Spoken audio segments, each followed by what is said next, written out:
Quelles sont les différentes sortes de logements? Chez l'habitant, c'est une pièce meublée située dans la maison ou l'appartement même du propriétaire. Cette formule est économique et peut être conviviale si vous vous entendez bien avec votre logeur.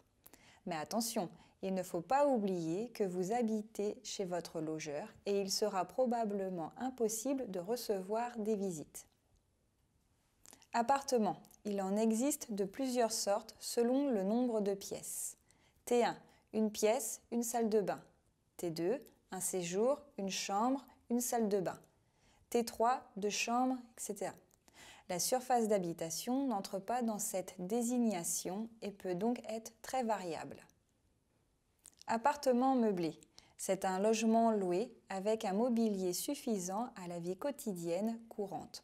Lit, bureau, frigo, plaque de cuisson, vaisselle, etc. Tu as juste à apporter ta literie. Appartement vide, c'est le plus courant. Ce sera à toi de le meubler, lit, four, lave-linge, vaisselle, etc. La colocation, c'est le fait de prendre un logement avec une ou plusieurs autres personnes.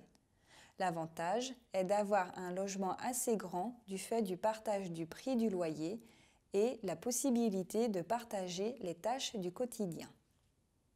Chacun des colocataires doit être inscrit sur le bail, c'est-à-dire contrat de location, afin de participer de la même manière au paiement du loyer et partager de façon identique la responsabilité.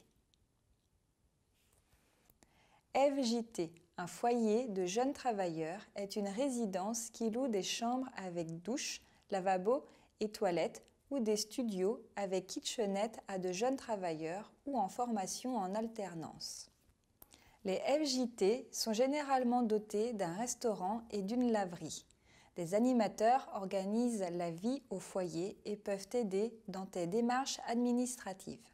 Ce type d'hébergement permet d'avoir accès à des subventions importantes de la part de la CAF.